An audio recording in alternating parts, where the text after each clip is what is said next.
First of all, thank you for having me here. Thanks for Liran for the kind invite.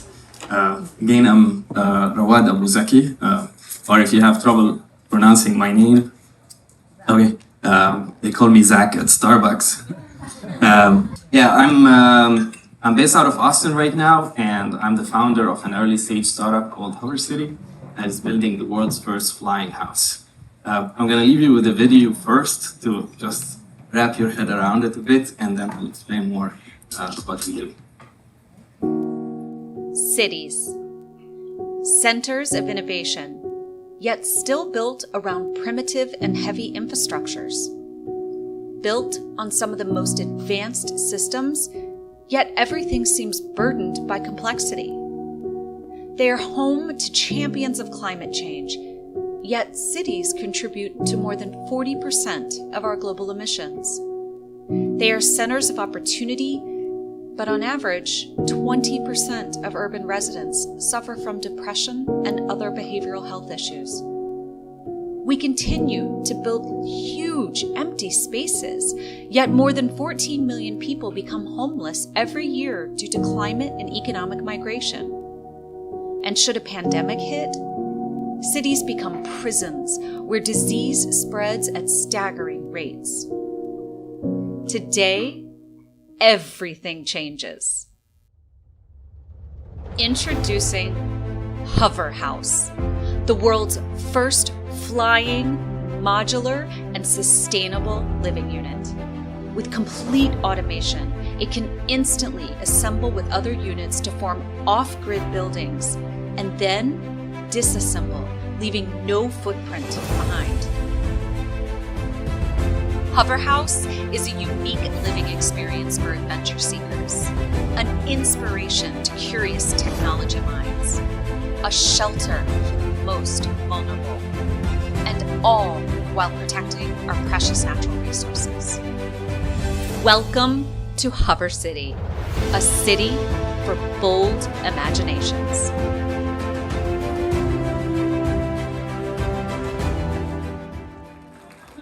Thank you for the support. So before I go into Hover City, I want to tell you a little bit about my story and how did I end up doing flying houses, because my life just drove me into it in a really mysterious way. I was born in Kuwait in the dawn of the Gulf War. I don't know if I was like an unlucky thing for Kuwait, but after 5 months the war started, and then we had to escape all the way back to Lebanon, where I'm originally from. We had to drive like 3 days in the desert in a tiny car, and everybody I got sick, and I was with a lung disease, and I was about to die. But my grandfather, who raised me then, saved my life. After that, it was like always my life was moving from a city to another. It was very hard to make friends or socialize. So I spent most of my summers just building stuff in the backyard. I built my first tiny house, I was 11. And then I started every summer making it better and better. But one summer we had to move to a completely different city. And I want to take my house with me. Like I built it, you know. So I had a few wood and a few scrap bicycles. I made a chassis out of it. And then I made a tiny house on wheels, but my mom was like, no way, this is going on the road. I think it was a good decision back then, because I wouldn't be here. But thinking about the engineering of it, you know, wood and bicycle and whatever. But that's what started this long life passion for mobile architecture in general. But in Lebanon, there was no culture for RVs or caravans. I've never seen a caravan. So I had to figure out a way to do it. So I moved to the north and I decided to study architecture. And my father was, I got really bored in architecture. It was like so traditional. So every year my father sends me tuition, so I invested it in opening a very nice resto bar. And it was really nice life. But then I said, like, come on, like the purpose is, you know, mobile homes. You have to do something about it. So I started looking for courses and stuff. I found this course in Torino, in Italy, that's teaches transportation design. So I applied for a scholarship, I got it, and then I just called my parents and I go like, oh, hey guys, I'm just leaving to Italy and see you later. So I just moved there and I finished my studies in transportation design and started a career designing cars, airplanes, yachts for companies around Europe, in the Middle East, in Asia. But only when I reached in China that everything changed for me. So I got this last minute job, story of my life, everything is last minute. So I moved to China to lead a car sharing project, and there I had the chance to go into several categories or like departments of businesses, and I learned that in order to do impact, you have to be everywhere. You cannot be like just the hardware designer and then try to change the world or do some impact on sustainability or anything. And then I started learning about big data. That was back in 2015, and it was like, big data is a power on its own. It's like a power of transformation. If we can, so I started projecting in my head, if we can just go and all digitalize and remote, like everybody can live from everywhere, and like why do we need to be in cities? So like all the sustainability experts seeing 7 billion people will be living in cities in 2050. It's like, it doesn't make sense. So, and then I went back, I was part of the think tank for a big automotive company, and we meet every year one time to discuss the future of mobility. And Henry Ford is one of my biggest inspirations, so I go on stage and I quote him. He said, people wanted faster horses, so I created the car. And I told him, well, cars are horses and the future is for flying houses.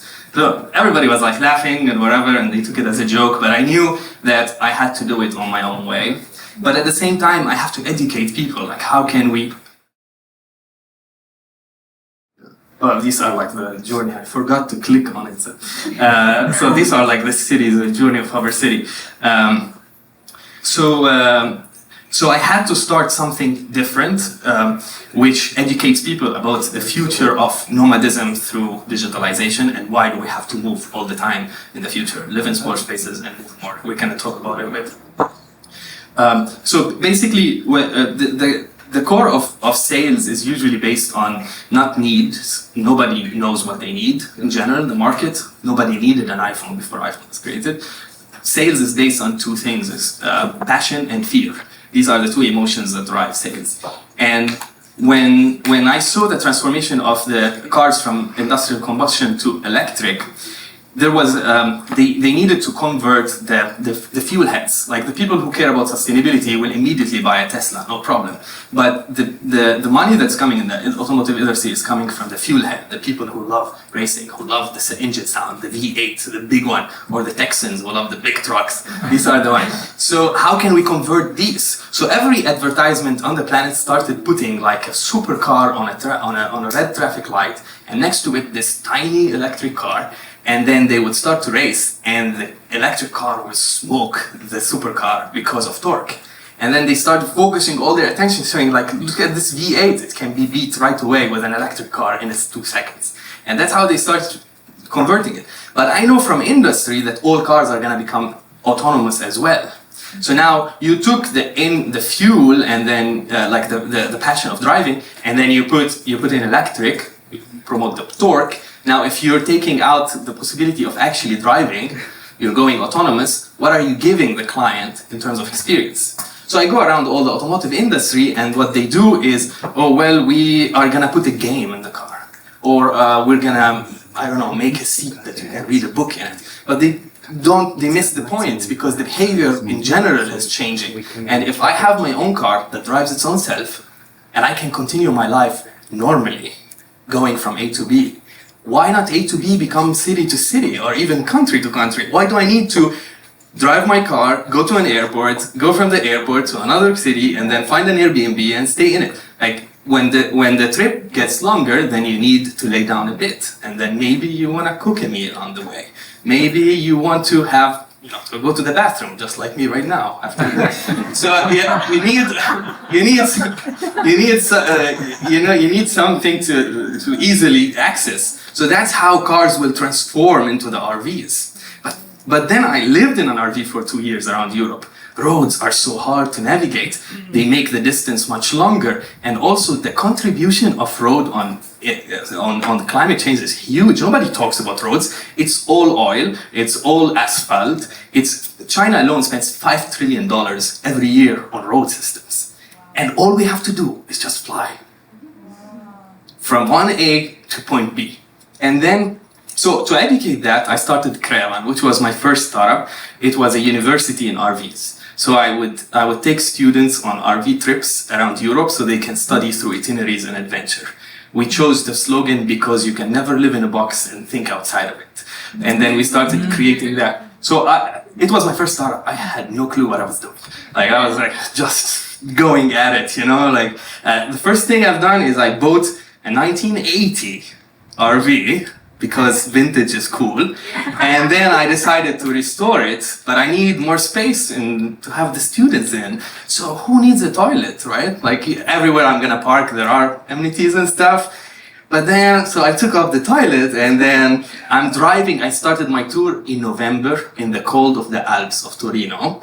And then every pit stop I have to stop in, every time I need to use the bathroom, I have to put on my clothes, get out of the caravan, go into the snow and cross and just do my business and come back like 10 times a day. You know, so that wasn't the best decision. But also on the business side, it was really hard. I had no clue. I was a designer. I had no clue what a value proposition is or any of these terms. But then, you know, I started learning. And when we started to make some money and life is amazing and you're gonna be great. And what happened is that COVID hit and we had to shut down everything. I had to pay every client that paid me and I lost everything I had. And now I'm stuck in a house in Paris. Nobody's hiring me. And what do? But then suddenly New York, I heard New York was passed yesterday also with you, became like a prison. And I go like, oh my God, if Harbor City built New York and New York got a pandemic, we just decentralize the whole architecture and everybody can continue their life normally. And then you de-risk real estate because real estate used to be forever and non-risky business. But with the COVID, it became a risky business because which is the best location? Can you tell me? Nobody knows. So if it was built by Harbor City, we can move it around, we can decentralize, we can make agile real estate development. And I was like, oh, yeah, that's time. I don't have money in the bank, whatever. I'm starting a new business. So I started doing it. I incorporated in the US, learning from my first mistake as a founder is like the US is the place to do these kind of things. I never been here before. And I was in lockdown. So I started contacting, I made my due diligence, found out about Austin, that is the new kind of up and going. And I knew that the ease of flight in Texas is better than anywhere else in the US. So I had to be there. And then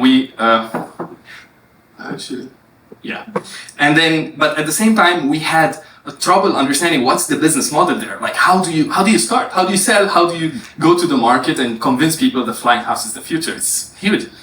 And then just to explain how like life drove me to it, this is my city, Beirut, and you recognize it from the huge explosion that happened right after the pandemic. My sister used to live right in front of the port. I used to have my coffee watching the port and seeing my entire city getting wiped out in 1 second.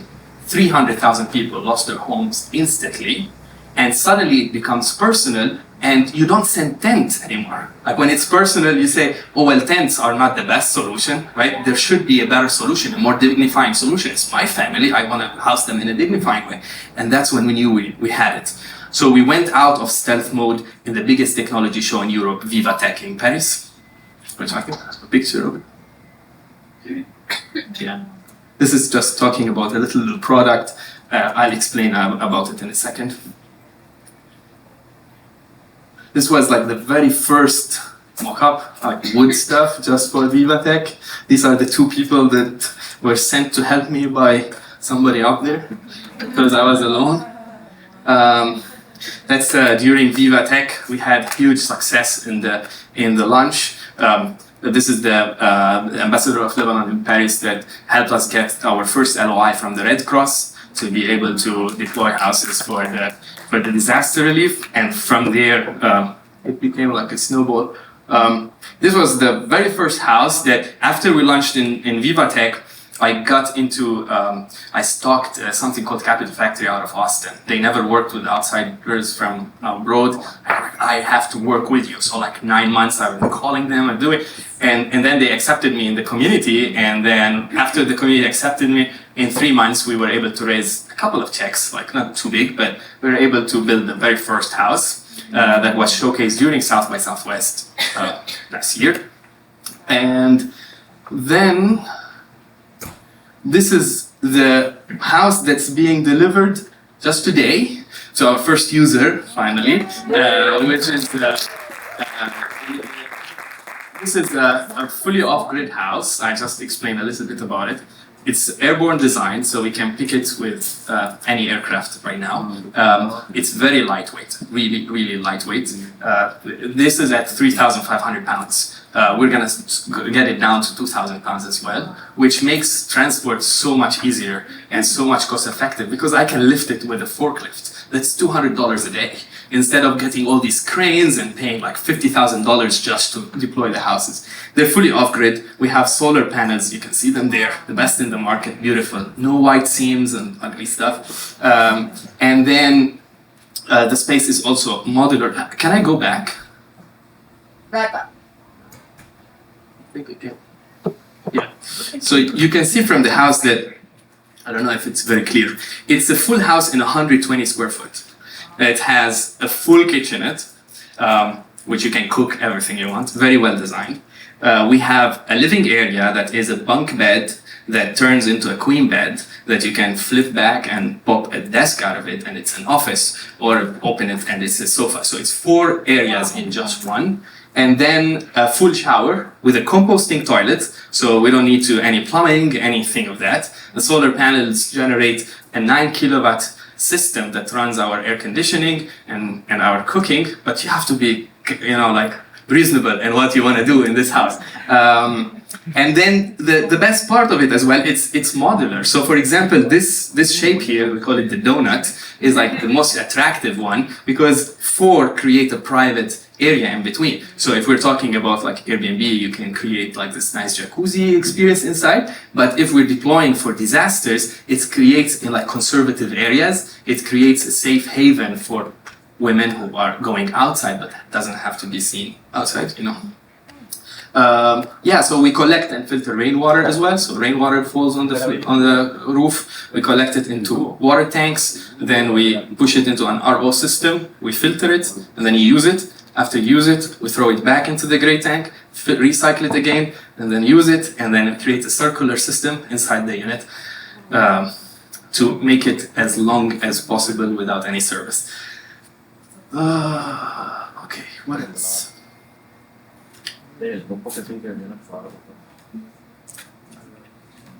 Alright. So it was like flood proof there? Was that like a flood and the water was up and it was not seeping in? Here? A couple of slides back. Oh yeah, we're building the next one waterproof, yeah. Wow. It's like we can because of our process. I'm gonna speak a little bit about how we made. I don't see which picture. Oh, one more. Yeah. And Oh, here, yeah. It's like very, very strong, like very strong. Yeah, right there. Sorry, I don't.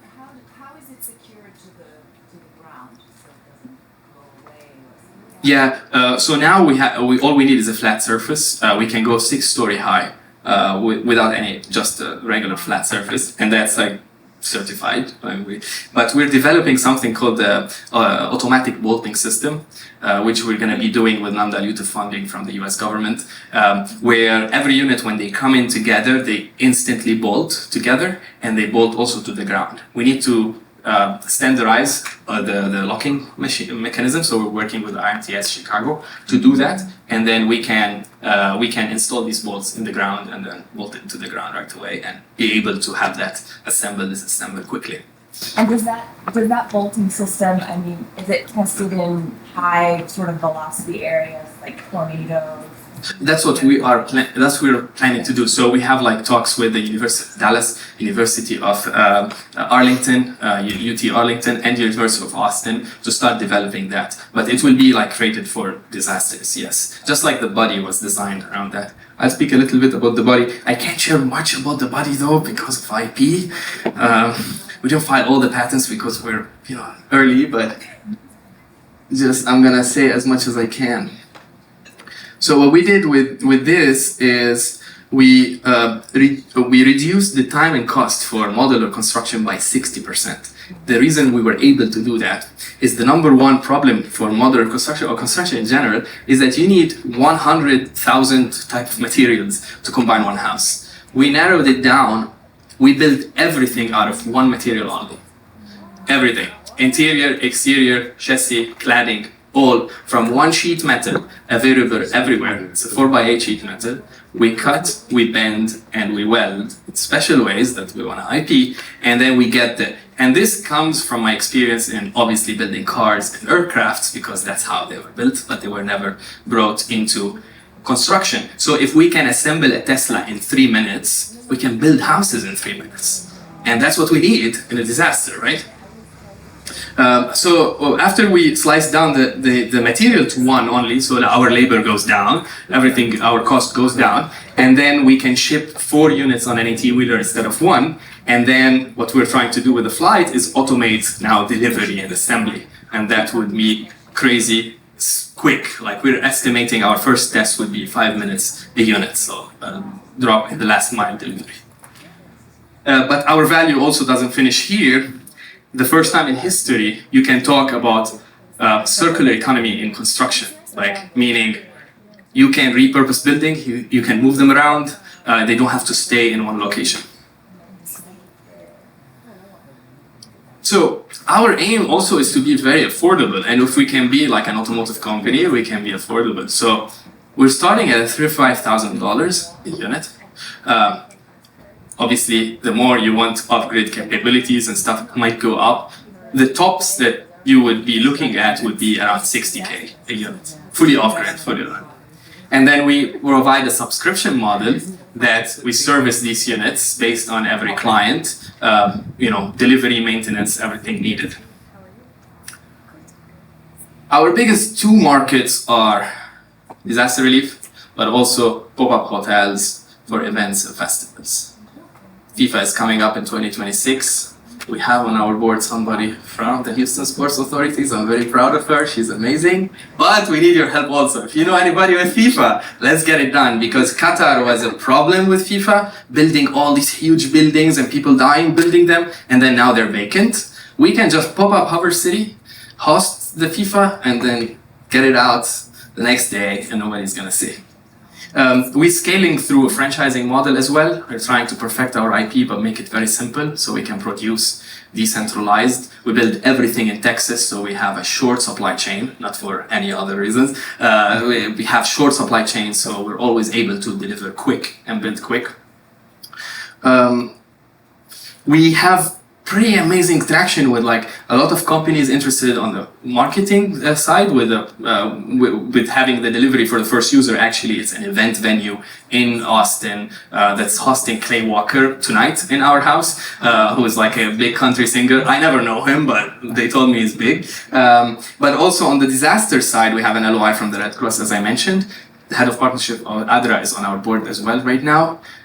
We have an official invite from the officials in Ukraine to go there and help in reconstruction of Ukraine. And we're also working closely with the military in the US to deploy bases for them.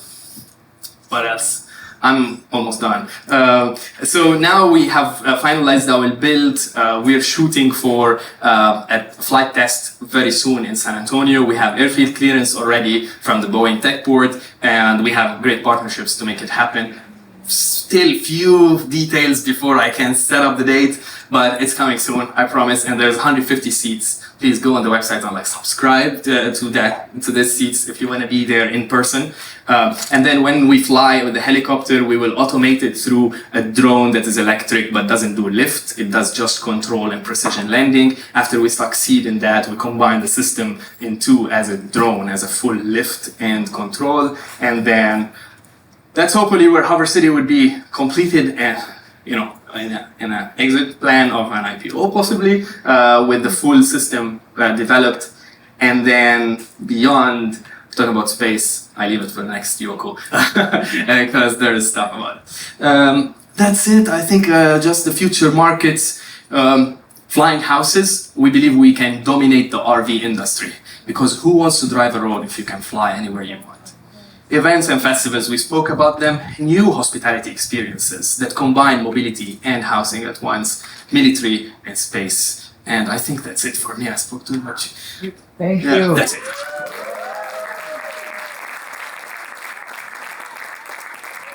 There's a question. I see this as such an interesting opportunity. Can I manage it? We have such a vast landmass that is inaccessible by any road. Right. But, you know, like my dad will go on these fishing trips where they fly in, fly out. It's super. Like, this would be really marketable, I think, in somewhere like that to go to. You know, it's not up fighting wildfires as well that we're seeing is a huge issue. Definitely. You know, you can. This is really. Yeah, and don't go so far to Canada, Yoko Village. You know, let's drop a few here. Yeah. I showed up a little late and I might have missed it, but somebody's on the second, third, fourth, fifth, etc. level. How do they get down? Yeah, so it's depending, is it like your girlfriend or somebody? Or like we have different ways, different situations. Yeah. Or like, fly baby fly and then turn it off. We have in our IP as well is the unit itself can be, we call it a transitional unit. We don't change any of the structure, but it becomes a staircase unit or an elevator unit. And the reason we do that is we want it to be as close to Lego as possible. We don't want any plugins from outside because it's labor and time. So it's just they stack on top of each other in different directions and they still work, like staircases and elevator. Yeah, yeah, you can decide. Olympics, Athlete Village, Los Angeles 2028, Milan 2026. Do they always need housing? Yeah, well, we were left a card not a long time ago. We're on it. We're on it, yeah. Maybe I missed it as well. How are they powered? Fully off-grid, solar panels, 9 kilowatt of energy. It runs entirely amazingly well, 15 hours of continuous use. But also we have a backup generator installed in it, so if something goes wrong, it would have to back up, but it shouldn't. Water is collected from rainwater, filtered, used, and composting toilets. So basically, doesn't know what composting is? It's a type of sand with bacteria that when you do the stuff, it gets breakdown, and then it's very sustainable. You can throw it under a tree, so you don't need to dump it anywhere. So the solar power is the flying as well? No, the flying part is a separate thing. The solar powers the house only. Yeah. So it's 35,000 units. How many units in a home or in a structure? As many as you want. Each unit is a house, is a full house. It's a kitchen, a bathroom, and a living area. But how many? So when you're showing us like the stack like of a hover city, how many are you built? Like estimating that would be? So engineering-wise, we can go 6-story high. Legally in the US and here we can go max 3. So that's 3 units in one. You decide how you wanna do it. Like depending on the maybe explain the question better. So is every layer? So is the full entity a unit, or is one of those sort of modular circles a unit? So it's unit alone is 1 unit, 1 house. Yeah. Bathroom, kitchen, and living area. Now, if you want them together, they're also modular. They open to each other, and you expand your space. But it depends on you what you want to do and assist. Let's say I have this house. It's in Israel, and then I want to take it to the Netherlands. I need to call an helicopter. You call us. You subscribe to our subscription model and you call us. So this is part of the service. Yes, part of the subscription is servicing and moving it to you. We can fit 4 on an 18-wheeler. We can fit 46 in a 747 MAX Boeing. We can fit 35,000 if you want on an up-and-deck ship. So we can do it with partnerships, obviously, and we can get it there. And this is with the subscription that you showed us before. Yeah, there's several types of subscriptions depending on like how far you want to go. Yes, well, it includes whatever necessity to move your house. So for Yoko, for sure, we're gonna need a helicopter to drop it because we can really pick marvelous places without anything. But we're developing the drones right now. Yeah. What's that? 2025 is the first flight test. 2027 is when we complete the process if everything goes well. All right, so I want to end up with just a few notes because I wrote a lot of notes today. I wrote purpose in Yoko village, so it's not very helpful. But I've been through a lot of adversity to come here. It wasn't an easy journey at all, but I realized that I'm not a superhero at all. Like I'm not like any special person, but I was so focused on my purpose. Like nothing will change it. If I wake up feeling bad or I wake up happy, I'm still gonna do it. If things crumble, I'm still gonna do it. Because when the explosion happened in Beirut, I understood that everybody has a purpose and we have to fulfill it, if not for us, for somebody else. So like, depression doesn't get me anymore because I don't think about it. I'm just like, I have to get it done. There's people waiting on it, and I need every help, so I need to be always positive. I need to cheer my team. I need to get them going, even though it's the hardest kind of business you want to be in because of how complex it is. We're not shy of it, but we're gonna get it done. So I really know that everybody has a purpose.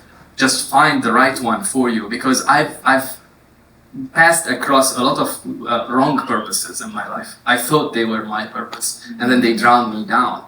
And then when I found it, everything in my life starts moving in that direction. It's weird. It's like belief and purpose gets you there, like in a strange way. But yeah, I hope we can do something amazing with Yoko. I really thank you for, especially for Iran, for inviting me here, and for this amazing community. We need more of you. We have to scale more. And I'm here part of the community, so if there's anything I can help with, please let me know. And please, if you think you can contribute in any way to this project, to save the planet, to help the homeless that are being in Hawaii right now, they called us. Hopefully we get some houses there. Let's see what we can do. But anything you can help with, we would really appreciate it. So thank you so much.